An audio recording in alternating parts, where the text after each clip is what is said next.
Two of the candidates for 2nd District Congress, incumbent Republican Jim Ryan and Democratic challenger Dan Lykins, answer questions from district voters and host Bob Beatty and Mark Peterson on Election 02, tonight at 7, Channel 11. We are great television and more. Serving viewers in Kansas and Missouri, this is KTWU Channel 11 Topeka and K30AL Channel 30 Iola, Fort Scott, Chanute. This is Election 02, 2nd District Congress. Tonight's guests are incumbent Republican Jim Ryan and the Democratic candidate Dan Lykins. And from the Washburn University Political Science Department, your host Bob Beatty and Mark Peterson. Greetings and welcome to Election 2002, a series of special programs brought to you by KTWU. The purpose of these programs is to provide you, the viewer, with what we hope is a broader and deeper understanding of the positions of the candidates for the major offices on the ballot this November 5th. Today's program focuses on the 2nd Congressional District, and we have here with us two candidates vying for that seat, Congressman Jim Ryan from the Republican Party and Dan Lykins from the Democratic Party. As is our policy at KTWU, we did invite the third person who will be on the ballot this November 5th, Mr. Art Clack from the Libertarian Party. However, Mr. Clack declined to participate. I'm Bob Beatty, your co-host, and I'm joined by Mark Peterson. We are both faculty members of the Political Science Department of Washburn University. Before we begin, I'd like to give a brief overview of what we'll be doing in this forum. We decided to do what I assume the two candidates here have been doing, go out into the 2nd Congressional District and find out what issues are on the voters' minds. In the end, we came up with 6 main topics. These include the process of running for Congress, or put another way, what's the point of your candidacy? The second topic is one on many people's minds, a possible U.S. war in Iraq. The third is education. The fourth is the general welfare of Americans, especially concerning the elderly, the homeless, and the issue of health care. The fifth topic is the economy, and the last topic concerns arts and culture.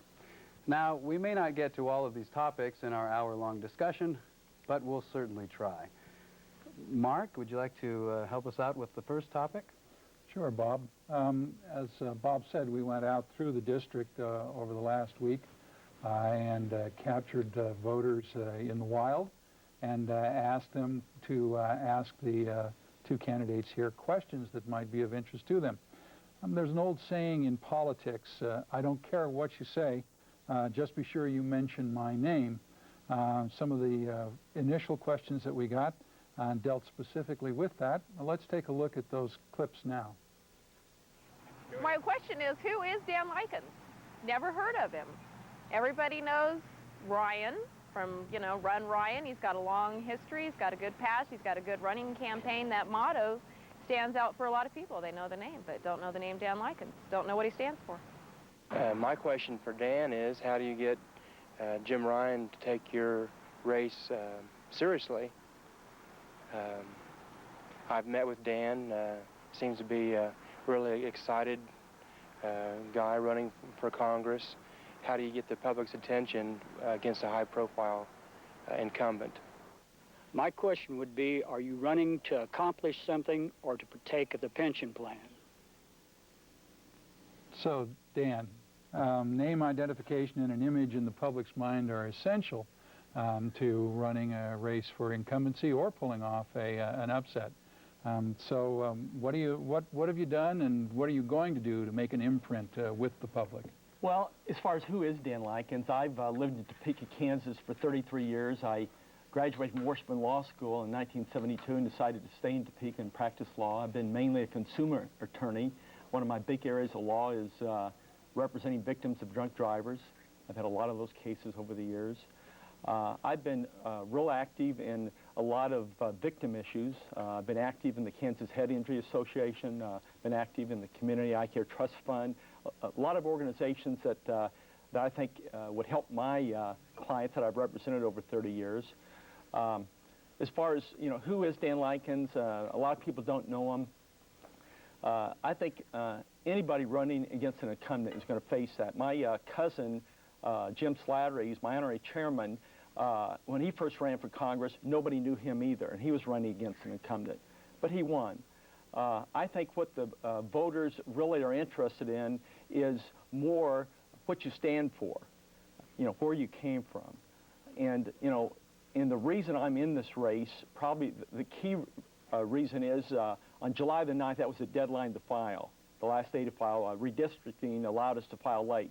So I got over there the last day. I thought about it a long time. I really wasn't sure, should I run? But that morning, there was something in the newspaper, and I took it with me. And there were two things. One was the word of the month in the Topeka newspaper, Justice. And the second thing in the newspaper was a picture of David Wittick of Western Energy testifying at the Kansas Corporation Commission, in which he testified over 132 times. I either don't know, I don't remember, I'm not sure. I, like many people in the 2nd District, have been very, very disappointed with certain CEOs that have taken advantage of the public.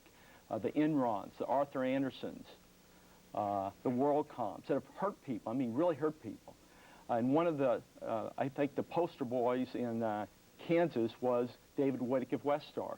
The huge outlandish salaries and bonuses he was taking, over $19 million, yet the stock was going down, he was laying off people.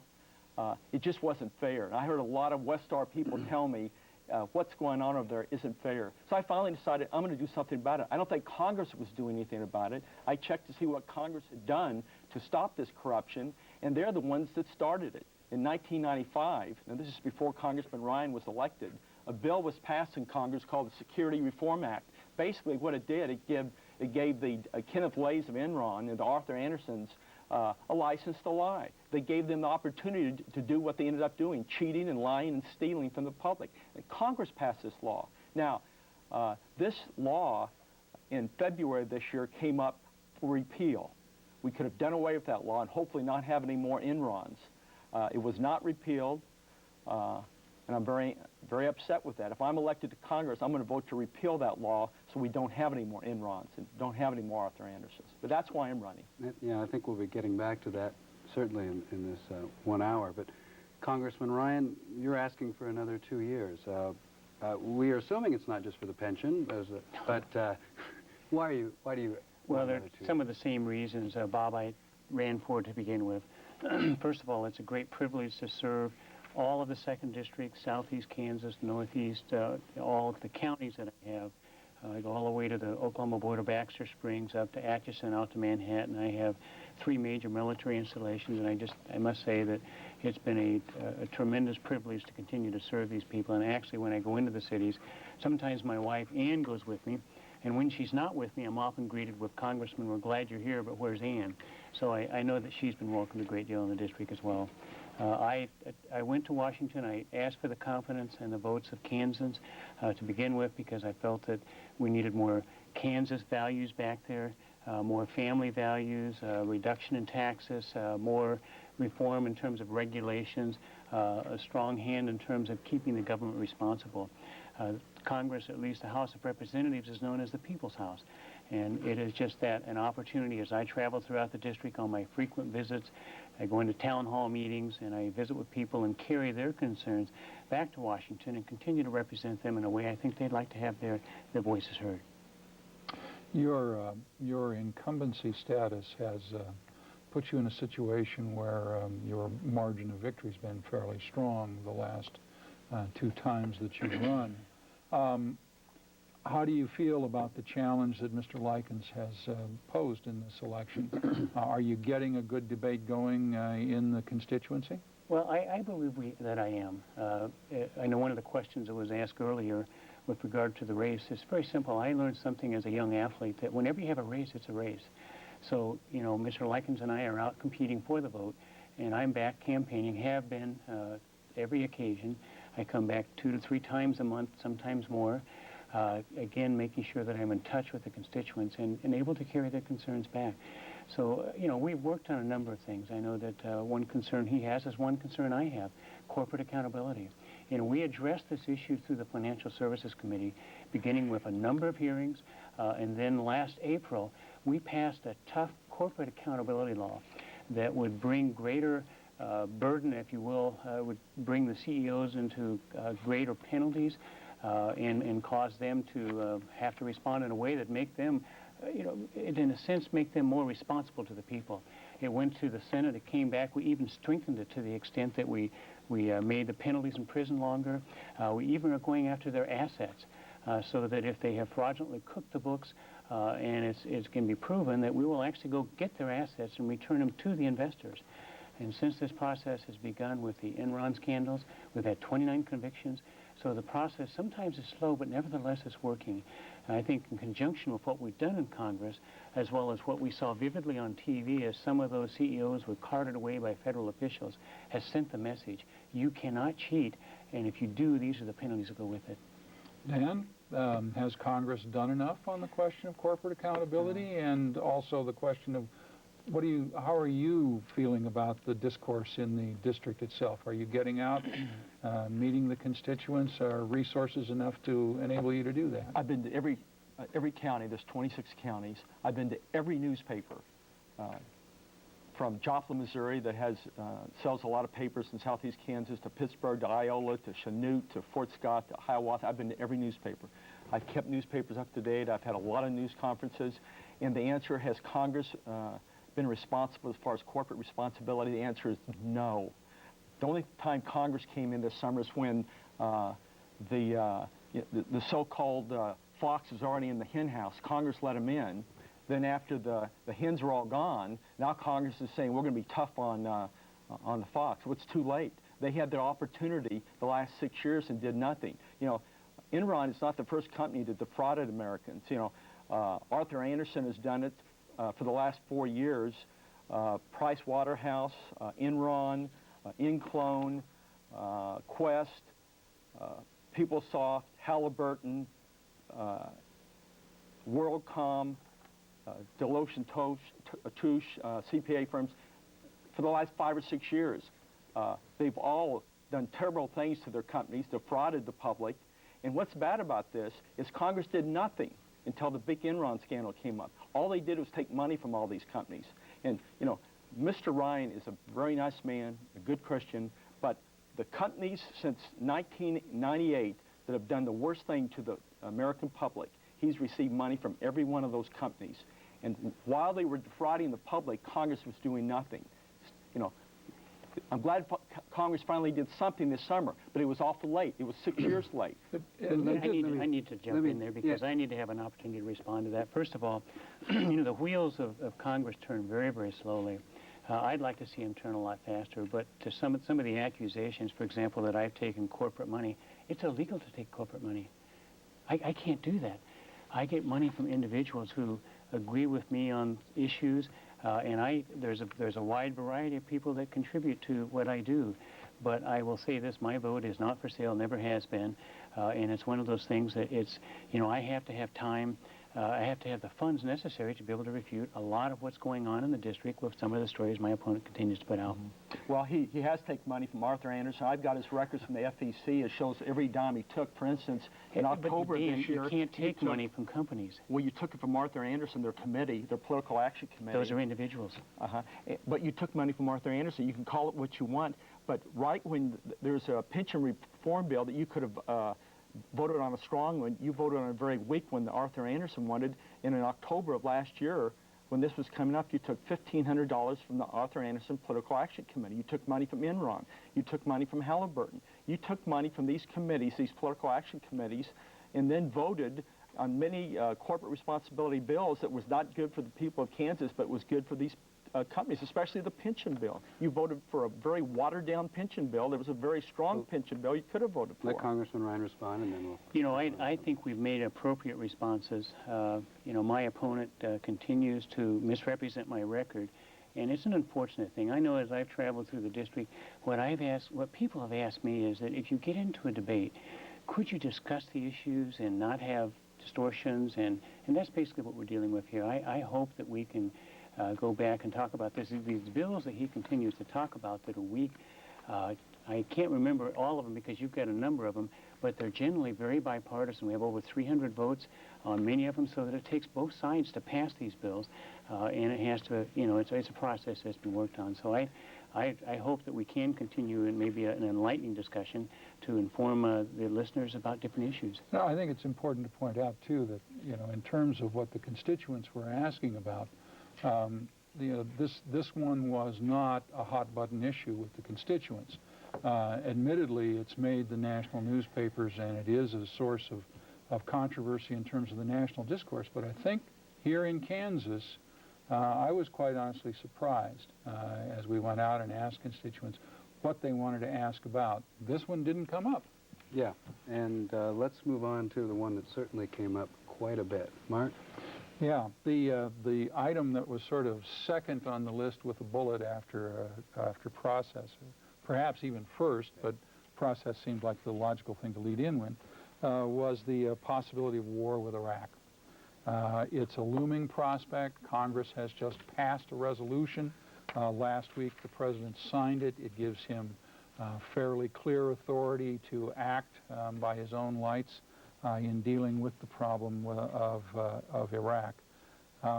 Let's take a look at that video clip and see what the voters wanted to ask about. Well, my question would be that we've spent over 50 years creating a United Nations, and what are these legislators going to do to see that that's the instrument that we would use to determine whether or not we go to war, rather than one individual? You know, we have a checks and balance system in this country, and it seems to me that Congress should be very much involved in that decision.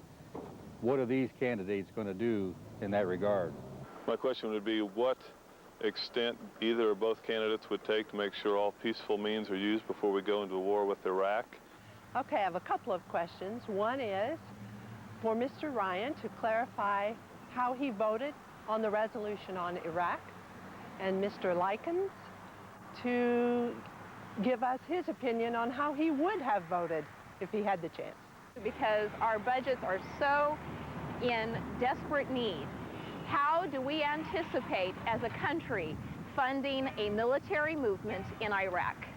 My question is, what happens after the war? If we go to war in Iraq, what happens afterwards?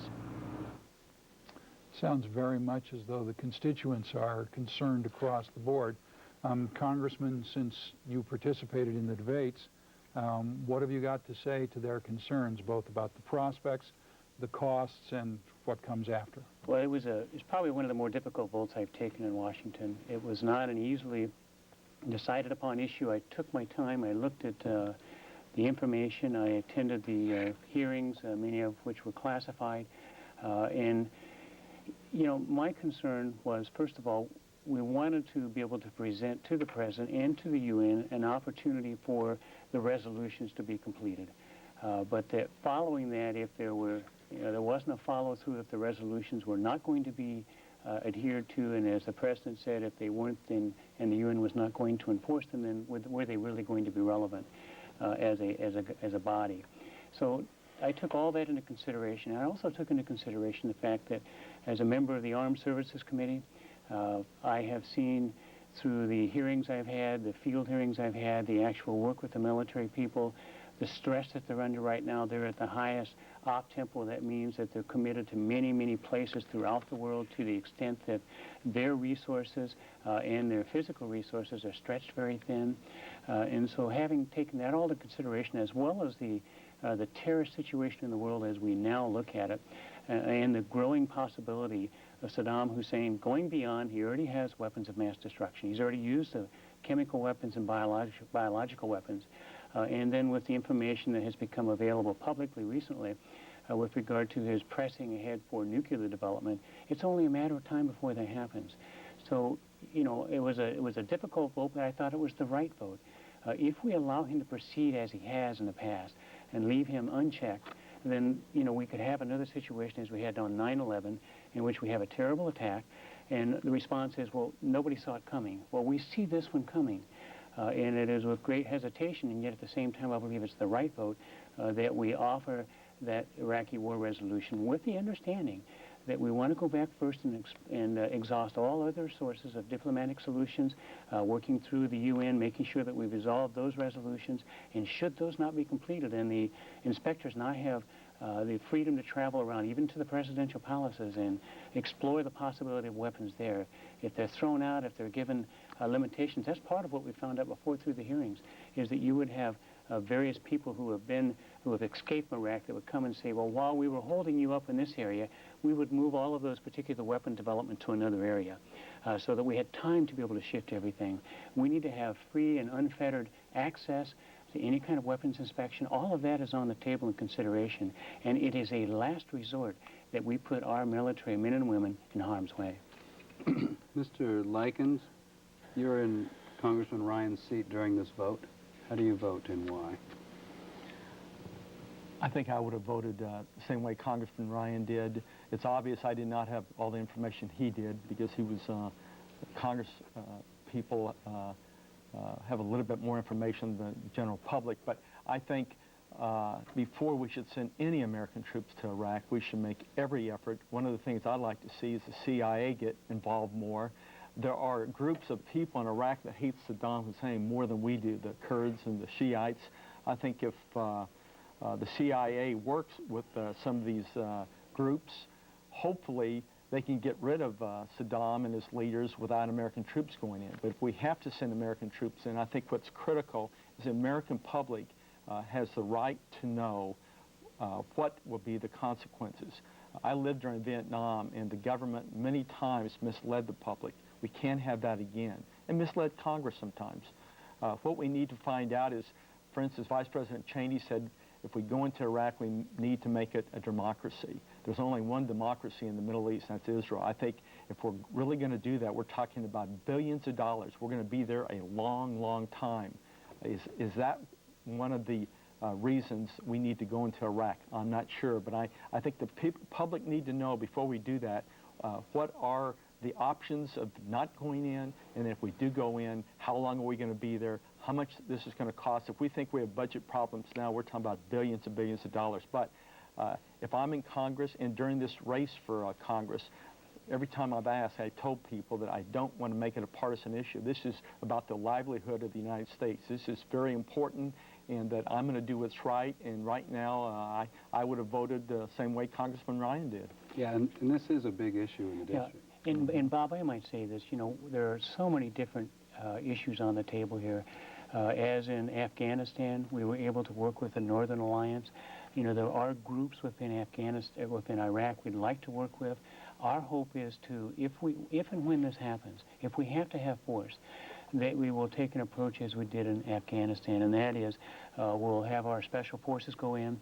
We'll end up doing some things we hope that will support what's on the ground and see what we can to do that, as opposed to putting our people in harm's way. Let me follow up with that. Is that necessarily the right approach? Because we're starting to hear now in some articles and also cartoons in the newspaper of, well, we had that approach in Afghanistan, and we didn't get Osama bin Laden. And well, will he come back to haunt us, whereas could we have landed 30,000 troops, surrounded the Tora Bora Mountains, and got him? You know, if your goal, your only goal, let's go back to terrorism, for example, is to bring Osama bin Laden to trial, I agree that's a worthwhile goal. At the same time, if you go to what's happening in Washington right now, we have a supposed sniper who is, you know, the shootings that continue to take place. It's difficult to track him. It's difficult, even more so overseas, to track Osama bin Laden. Having said that, you know, what we're really trying to do is to attack terrorism and to undermine its structure of development to the extent that we disrupt it in other parts of the world. If we get Osama bin Laden, that's wonderful. But most of all, we've got to go in and disrupt that terrorist network so that they can't continue to proliferate as they have been.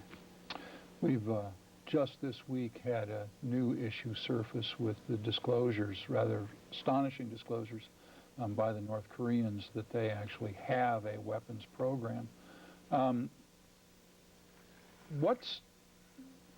I guess the question that I'm thinking about, Mr. Lykins, is as a freshman congressman, as somebody new on the block, if you're lucky enough to be elected, how do you cope with that flow of information? What do you do as a new office holder to come up to speed, to convincingly represent the constituents.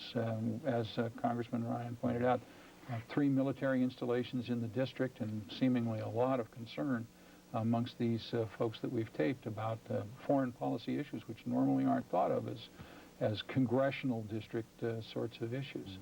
Well, you know, I've been lucky. I've had a lot of friends and relatives over the years that have been in the military. I relied on them a lot over the years. I've represented a lot of people over the 30 years as an attorney that were in the military.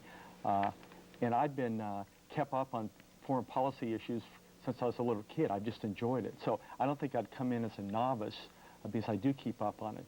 And I know there's, you know, the U.S. can be spread so far, you know, and like you said about North Korea, what do we do?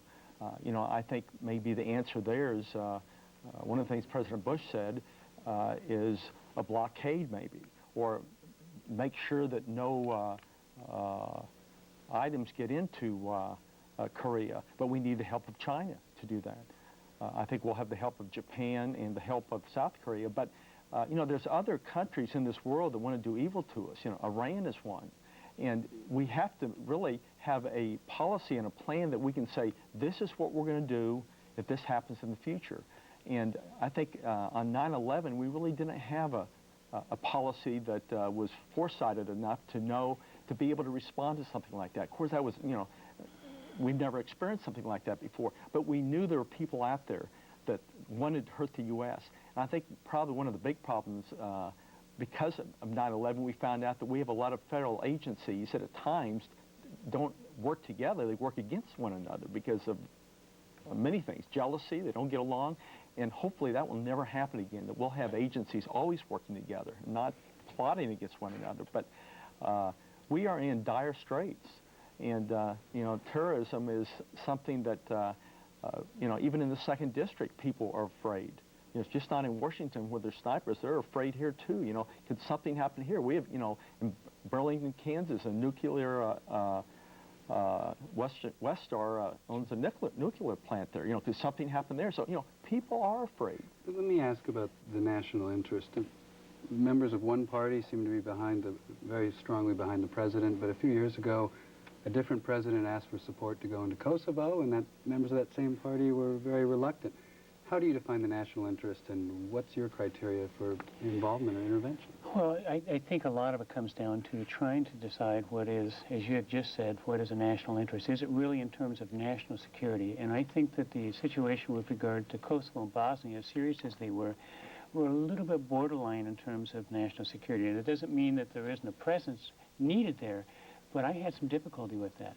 Whereas as we look towards the potential conflict with Iraq, there are so many things that we're looking at there. We already know that we have a ruthless dictator who kills thousands of people. If you've gone just to the Kurds in the northern part of Iraq, depending on what report you read, anywhere from 50 to 300,000 have been mass slaughtered through chemical and biological weapons. We already know his track record.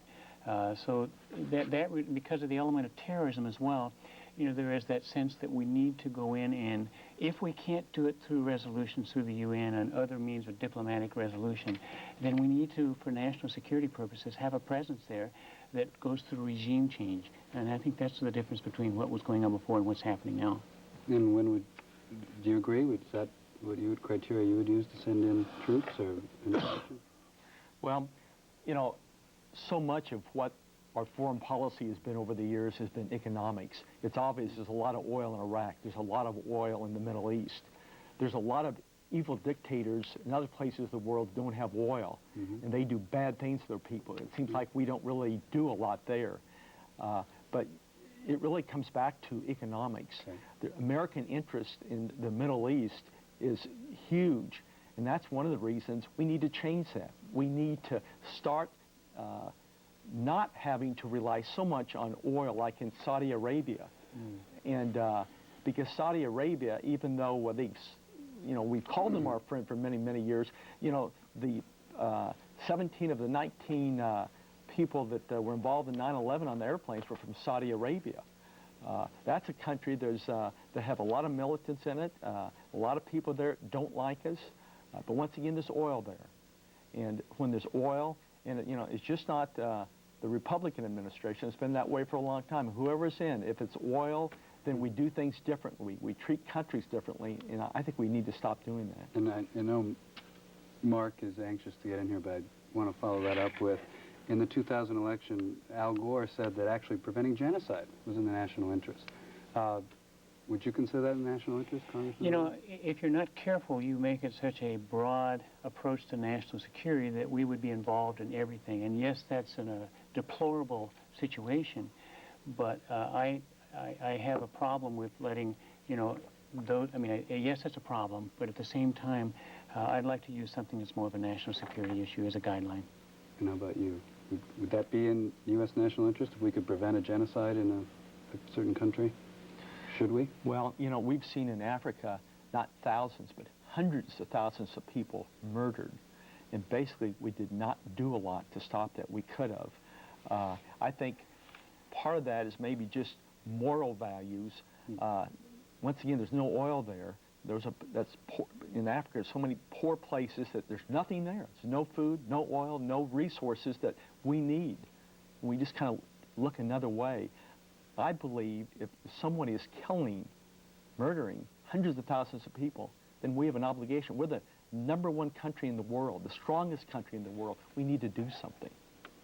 Perhaps the channel for doing that, though, lies with international organizations.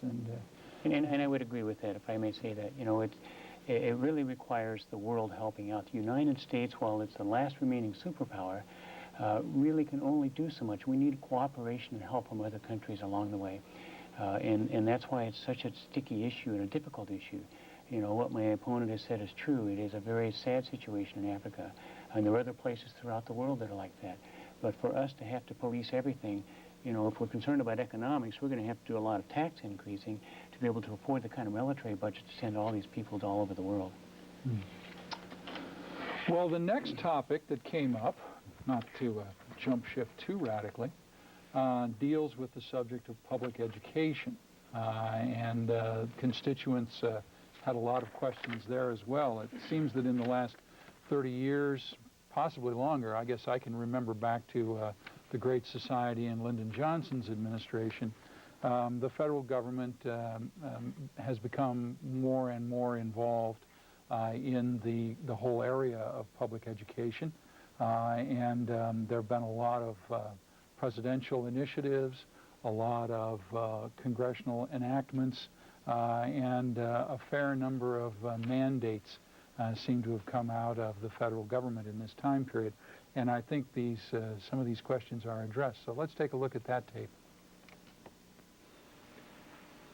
What about the federal government mandating testing standards and no compensation to the school systems? As a local school board member, I'd want to know when, if ever, the federal Congress is going to provide its funding for special education as guaranteed by previous law. My question for Congressman Ryan is, are you going to help fight for an increase in student financial aid to go with our increase in KU tuition and tuition across the board for college students? What I'd like to know is how we can get the educational programs such as the Title I programs transferred into the private school system or have access to them so that we don't have to move our children from a parochial school to a public school just for the educational when we pay both taxes and our private school tuition. Mandates without money is a litany that's come not only from education but a lot of other places as well. Mr. Lykins, if you had the opportunity to take the seat, what do you think you could do about the federal involvement in K-12 education especially? One of the most costly parts of public education is special education. And the federal government is always mandating, saying you shall do this, you shall do this, shall do that. But they're not funding it properly. But, you know, they promise the states they're going to fund, like special education, I believe they promised they'd fund it at 40%. They never have. They never got close to that. The reason our education nationwide is in trouble today is all these mandates and then the federal government not funding, and then the states have economic problems and they can't pay for it. As far as student funding, like at KU or K-State or Pittsburgh State, the other universities in our 2nd District. I think it's very critical. I think, you know, the way I went through school was student loans. The way I went through, many people go through school student loans. And for many, many students, it's very difficult to get those loans today. There's cutbacks, there's budget cuts. Also, I think probably one of the most important things to get kids over the hump is Head Start. I'm a strong supporter of Head Start. And in the 2000 GOP budget, they cut 100,000 kids out of Head Start. I would never vote for anything like that. Congressman Ryan voted for that. And his record, by the way, I sent to every newspaper in the 2nd District. So if anyone watching today wants to go to their local newspaper, they'll have his record on education in all the areas, where I stand on that, where he gets his money from the different places. So if they want to see it, go to their local newspapers. But on education, like on school construction, Congressman Ryan voted against funding for school construction in 2001 in the budget. On the work-study programs that are very important to KU and K-State. When I was going to law school and I was going to K-State, I was into the work-study program. In 1999, he voted to cut 112,000 students out of work-study program. I don't think that's right. As far as job training and summer employment, in the 2000 GOP budget, he supported a tremendous cut of over $300 million in that. And that hurts people. You know, maybe it's saving budget money and saving tax money, but it hurts real people, especially at the Head Start. So I think it's obvious we're having budget problems. And the federal government, if I'm elected to Congress, is going to be doing no more dictating to the states unless they're going to pay for it, too. If they're not going to pay for it, we should not be dictating to the state of Kansas or any state. Congressman Ryan? Thank you very much, Bob. I appreciate that. There are a lot of things that I'm going to try and cover quickly. Sure. Let me just say this. My general philosophy on education is that the federal government, when it has responsibilities, needs to fund what it's committed to. Now, under a Democrat-controlled Congress for 40 years, they offered up to 40% of special education money, but only funded it when the Republicans took over at about 6%. We have doubled that. In fact, on the Budget Committee, we have made a full commitment to continue the full funding, in fact, complete the full funding on special education. So we're working towards that, and it's only come under Republican control. You know, as far as some of the mandates are concerned, there's some reference, I believe, to probably H.R. 1, which is the President's Leave No Child Behind. Now, I think that was a good piece of legislation when it started out, in the sense that, you know, there was a sense of wanting more accountability. If your child didn't progress along the way, then there was a sense that maybe why didn't they progress? I thought it was a good idea, but it got hijacked. And ultimately, I voted against it because I felt, one, it was hijacked, and two, it was another unfunded mandate. And as you look at what's going on the state side right now, that's been true. I know they've had education problems in terms of funding, and that's increased as well. My opponent mentioned a number of different votes. You know, some of these votes are set up so that it will appear that you are cutting education. I'll mention just one to make a point. School construction. Now, one of the reasons I voted against school construction is I think it should be a state issue, but what's written into that language is that it has to be done by union workers, which is generally 20% more than it would actually cost if you put out bids. So I support construction, but I want to get the most efficiency out of it, as the most efficient type of construction as possible. So some of the votes that he mentioned were set up for that purpose, to make us look bad, but there's a perfect example of how you can make sure that you get the most for your dollar, and that's why I voted as I did. Is there a disconnect in America, and we especially see that again in the presidential race, when presidential candidates say, I'm going to be the education president, I'm going to do this for education, this, that, and the other, and really the reality is the federal government is not going to provide vast amount of sums for education because of federalism. We'll start with you, and then we'll go to... The federal government's going to provide what it should. What concerns me is that we need, I believe, best education is local education. In other words, let the people at the local level, your Board of Education's here, your parents have input, give them the greatest flexibility possible. We have a lot of waste with the Department of Education in Washington. Give you an example. The Department of Education has grown 87% over the last 5 years. That's a lot of money when the actual income by most people in this country is only around 19%. So if money were the problem, we would have resolved all this before. I believe that what we need to do is have fewer federal mandates, let local education groups take care of the situations because they know what best works in their location. Did you want to ask Mr. Lykins or want to have him follow up? Sure. Either way, if you'd like to follow up on that, but I have one observation that I would throw in, which is the last time I looked, the mandates account for, I don't think I can name the percentage of cost associated with public education, but the federal government provides about 8 cents on the dollar for K through 12 education. And I wonder if it isn't just a little presumptuous to order so much and provide so little. Well, I think it is.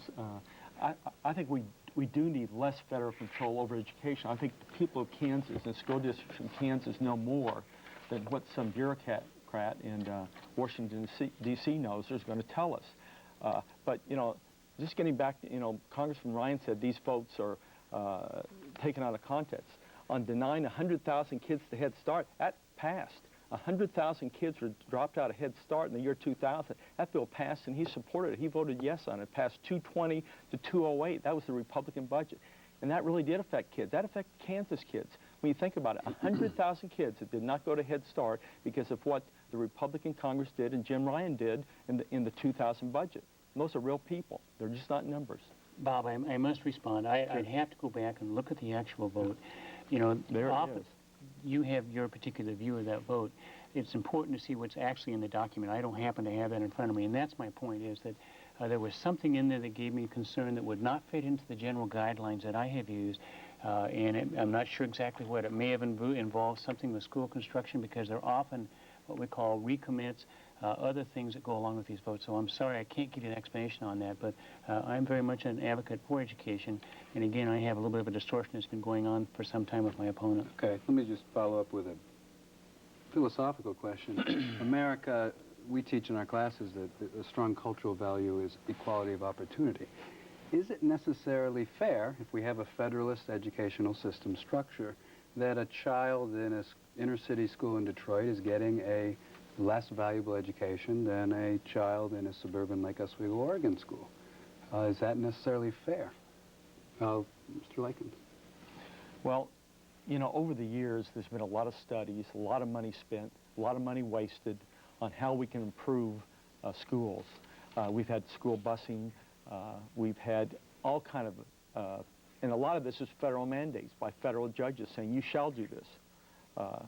Big busing was, you know, in Kansas City, Missouri over the years. It cost that city millions and millions of dollars, and they say the schools are now no better today than they were when they mandated the busing 20 years ago. And once again, you know, my feeling is if a child, you know, I don't care if a child lives in the slums of Detroit, Michigan, or lives in Iola, Kansas, that child deserves a decent education and the right to the best education he can get. And if you look at the 2nd District of Kansas, we have a lot of poverty here. We have a lot of kids that probably aren't getting the same type of education as other people. I just look at the city of Topeka. There's certain kids in the schools in Topeka that don't have, like, the parents-teachers associations aren't as active maybe in one part of town as the other. I think what we need to do is get parents more involved in their schools. And that's easy to say, but how do you do it? I think the teachers need to make a concerted effort, and I know they have, but I think parents, if they really understood how important it is for parents to be, you know, active in their schools, I think they would be more active. And some parents have a tough time. Both parents work. You know, how are they going to be active? We got to give them maybe some other ways they can. Maybe we got to kind of look at the school system a little different. You know, we're always looking at it, it's got to be done this way because we've done it for 20 years this way. Maybe we need to make some changes. Maybe we need to help these little kids that are having trouble. And once again, I think one of the best ways is to start early. Start with Head Start. And then after that, make sure that these kids get an adequate education, because, you know, a lot of people say that, you know, you can live in a rich part of Kansas and your education is different than some other part of Kansas. You know, I hope that's not true, but in some, you know, just on some of the grades we get, some of the results we get, it kind of looks like maybe it is. So we need, you know, Congress, the state, we need to work together and not always fight. But it seems like there's too much fighting going on. Federal judges doing this, other people doing this. We need to work together to make education work better. See, we can't agree on something. We think education is important, and I'm grateful for, you know, the dialogue here, because I think it's important that every child be equipped with the kind of education experience that allows them to go out and have a bright future. One of the things that I concentrate on when I come back in the district is I make regular stops to school districts. I appear in the classroom, I answer questions, I meet with the administrators, I let them ask questions of me, and I want to hear what their concerns are with regard to federal mandates. And of course, the biggest one that continues to come back is the whole thing on idea money. And of course, that's what we've been working on, is making sure we fully fund that.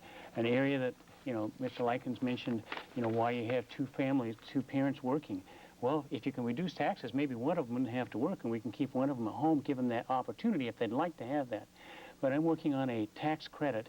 We'll work on increasing that will give parents an opportunity for additional expenses that come within the education system to have that as a tax credit. We're looking for ways, I'm looking for ways to ensure that we have a good experience for our young children and to give the parents the best advantage they can in making sure their child has a good education. Well, that makes a nice segue into the next topic, which was the issue of general welfare. As I say, we took a tour of the district and found ourselves up at Atchison one day this week, and on the Benedictine campus. I expected that we'd get lots of questions about right to life. The two at Benedictine who are on tape surprised us by having a somewhat broader range of questions, and they're matched by some folks from down the district as well. So let's take a look at that tape. My question for the congressional candidates is what they would do to help protect human life, especially for the unborn and the aged and those in poverty, what they'll do, programs to help the human life. I think my question for the candidates would be, what are they going to do about life? Not just abortion, that pro-life issue, but also death penalty, euthanasia. People who are on the streets, are homeless, mothers that can't feed their children because they don't have enough money, all the ranges of life. What are they going to do about that? I am retired. I'm on Social Security. I have a good drug plan, but a lot of seniors don't, and that's a question I'd like to ask, if there's anything going to try to be done on that, because a lot of them can't, they just can't take what they need to take.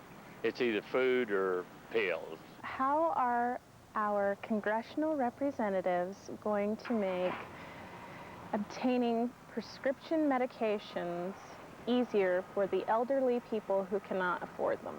I'm somewhat concerned about what they might do in the future about getting rid of what happened during the Gulf War, the first Gulf War, with all the medical effects on unborn children and our veterans.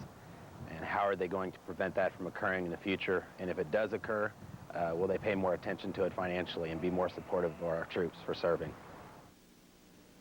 I'm afraid that Nate Bukowski is a little concerned about his name, but we wanted to know, I think in looking at that, your general observations on the subject of providing for the general welfare, as it says in the Constitution. Well, with regard to the questions that were just asked, there were I picked up basically three questions. Situation of human life. I am pro-life. I believe that there's a child, that child needs to have a voice, and I continue to represent that voice in Washington. Second one was regard to prescription drugs. The House passed a prescription drug bill. We sent one to the Senate, which at this time is dysfunctional, not because of our senators, but because of the leadership. And we're still waiting for that to come back. Now, the prescription drug bill we passed, and you'll probably hear in a moment my opponent's different view, it was one intended for the most needy so that they would not have to make a decision with regard to medicine or food. That was a $350 billion item that really gives them an opportunity to have access to prescription drugs. It is not complete. I'm hoping that the Senate will do something so it can come back, we can work that through conference, and ultimately be able to find a resolution that will advance help for our most needy seniors. The third area that I picked up on, the last one, was the whole issue of what about our vets and various things that they're exposed to. I have worked and helped veterans in our district on various issues like that. I've carried it back to the Veterans Committee, to the Veterans Department. We'll continue to do that. I have the Veterans endorsement for my campaign because they know the work that I do. In addition to pushing for increased health benefits, we actually passed in the Budget Committee $2.8 billion above the President's request for additional health benefits, because I recognize that we've made a commitment to them and we need to follow through on that. So we'll continue to work towards that. Another issue related to veterans, was concurrent receipts, recognizing that through the years that's been an issue that hasn't been resolved. It was, again, something my president didn't support, but I felt because of the work I've done with veterans that they should have that ability to be able to collect on concurrent receipts, especially for the disabled. So, you know, those are issues that I've worked on, and it's an opportunity to continue to represent interest for the 2nd District, and these are very valuable interests. Mr. Lykins, providing for the general welfare? Yeah, and that's probably what I hear mostly on the campaign. Prescription drugs, Social Security, a little bit about pro-life. I'm pro-life also. But on prescription drugs and Social Security, Mr. Ryan and I are like night and day as far as our views on it. Right now there's a bill in Congress that passed the Senate by a vote of 70 to 22 to make it easier to get generic drugs on the market. It's in the House right now. There's 15 House co-sponsors of the bill. Jim Ryan's not one of them. This is what the bill would do. This is a drug called Prilosec. It's used by more senior citizens than any other drug. Right now, it costs, if you'd go in downtown Topeka to the drugstore and buy a bottle of $122. If it go generic, it'd be $61. If you buy it in Canada, it's $60. Now, the people that don't want this bill passed are the big drug companies. It passed the Senate. It's right now in the House, not moving. If this passes, and all it does is tell the drug companies, once you get a drug on the market, you get to sell it for 20 years without any generic drug. After the 20 years, you can file one lawsuit, but that's what the drug companies do. They file frivolous lawsuits so they can continue to sell this drug. This drug has been off the patent for 3 years now. 20 years is over. They filed enough lawsuits that the senior citizens cannot get generic drugs on the market. When I talk to senior citizens, they say just doesn't affect us, it affects our kids and grandkids. This bill would help everybody. The GEO of the House, House Budget Committee said this would save $60 billion over a 10-year period, $60 billion. Now, Congressman Ryan does support a $350 billion tax increase through Medicare that's going to help seniors somewhat. It's not going to help seniors' kids or their grandkids. But you know who's pushing this is the big drug companies, and that's where he gets a lot of his donations, from the big drug companies. I think we should help everybody, make it easier to get generic drugs on the market. The other thing I think is real important is Social Security. Congressman Ryan supports privatization of Social Security, putting money in the stock market. He wrote a book with President Bush's picture on the front of it by Jim Ryan after 9/11. And in this book he said if money was put in the stock market, all senior citizens today would be making about $7,000 a month. All the senior citizens could have a boat, they could have a new car, and travel to Europe. I don't think Congressman Ryan has been following the stock market the last 3 years because it's been terrible. If we would put Social Security in the stock market, Social Security would be ruined today after the last 3 years. Capers has put money in Social Security. Capers 2 years ago was worth, Kansas Public Retirement System, $10 billion. It's worth $8.6 million today. One reason is they lost a lot of money in WorldCom. So let me ask Congressman, you did get a free plug for your book. You know what, and there are thousands of them out there, so it's important that they understand what really is inside of this book. I just want to make one mention of this thing with regard to generic drugs. I am not opposed to the bill. It came out July 26th, the last day we had before summer came. I am looking at it now. 3/4 of the sponsors are Republicans.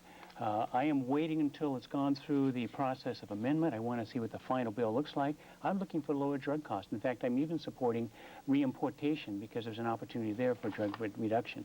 But this whole issue of privatization, first of all, there's never been a vote on it. I don't support privatization. I have supported a better return, and I'm glad Mr. Lykins, can I hold the book up for him?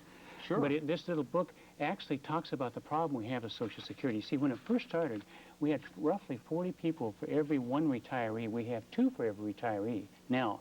So unless we deal with this situation, a better return on the monies that are involved, then in the year 2012 or 2013, you begin to have more people taking money out. They can actually, you don't have enough money to support them. And then last of all, about 15 years after that, the system ultimately fails. I made a point in the book that if you had the opportunity, if you kept the money as it is now, there's really 1.7% return. If you put it in general bonds or stocks or something else, you can have a better return. But I've never taken a position. The important thing to recognize, and I'm grateful that he brought it up, is the opportunity to be able to address that there's not enough money for the seniors to come. And what he's not willing to address is if we don't have reform, either you cut the benefits or you raise taxes. And I don't think we do not have to cut the benefits, and we don't need to raise taxes, but we do need to look at reform, and that's one of the things that's talked about in this book. It's a nice little book. We've had hundreds of thousands that have gone out, by the way. What the book doesn't talk about, though, is to leave Social Security alone. That's why you have problems today. Congress uses that money for tax cuts to pay other governmental bills. And they should do that. The money should stay in Social Security. We'd have no trouble today if it stayed there. Regardless of privatization, what are your ideas on Social Security? Yes, is there thank a problem, and what would you advocate? Well, I would advocate, we told people, you pay into Social Security, you're going to be able to obtain Social Security when you retire. I would never let it go any place except to Social Security. Congress, since the 60s, has always put that money, like Congressman Ryan voted for a big, huge tax reduction that helped millionaires. It came from Social Security money.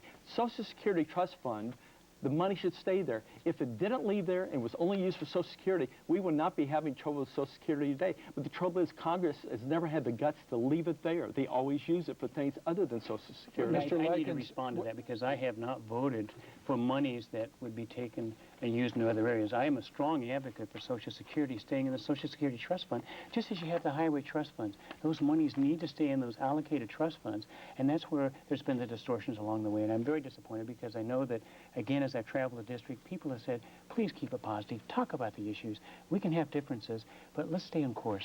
You know, every time I talk about his voting record, he says it's negative. All I'm talking is about his voting record, and right here, every newspaper has it. He voted to support Bush's push for Social Security privatization. This would have taken $1 trillion from Social Security Trust Fund to pay for tax cuts. Ryan voted in 2000. This was a vote on March the 25th, 2002, to raise Social Security Trust Fund in order to pay for governmental programs and tax cuts. He did that. I think you're right concerning what's happened in the stock market.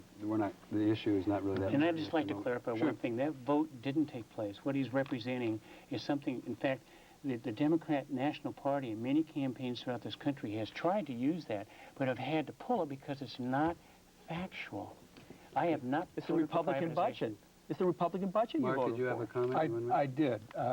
We're getting down close to the end, but I'm wondering in this discussion if we can flip the question for a moment and ask both you and the Congressman, is there a limit to the amount of assistance that government can be expected to provide to the elderly, to veterans, to indigent individuals? Is it possible to have equality of outcome in the American system? And we haven't done this all hour, but you have only 1 minute. Right, we've got to limit it. Mr. Lykins? There is a limit. A government can't be everything to everybody. There's some people, though, the disabled, we have to help. We have to help. Children, we have to help. But there's some things, and, and there's political action committees out there that want something, and we always have special interest groups that want everything. But what we really got to look at is there's so much money to be divided among the public. We got to do, as a congressman, what's best for the general public. That's not what's best for some special interest group. I think that's what Congress ought to do, what's best for the general public. But when you get all this money from these big, huge corporations, that's hard to do. I have to cut you off. We can agree on there's a need there. In fact, one thing that, and there is a certain limit, but one thing that we can do, and it's in the process of happening right now, is helping with the President's faith-based initiative to help communities and other faith-based organizations. It's another way of helping people, seniors, disabled, and I'm hoping that legislation will come out of the Senate and we can get it passed in the House. Thank you both for coming to help inform the public, and thank you for joining us for this, the fourth in a series of programs dedicated to the notion that an informed electorate makes wise choices. We sincerely hope you'll be making your wise choice on November 5th. Goodbye.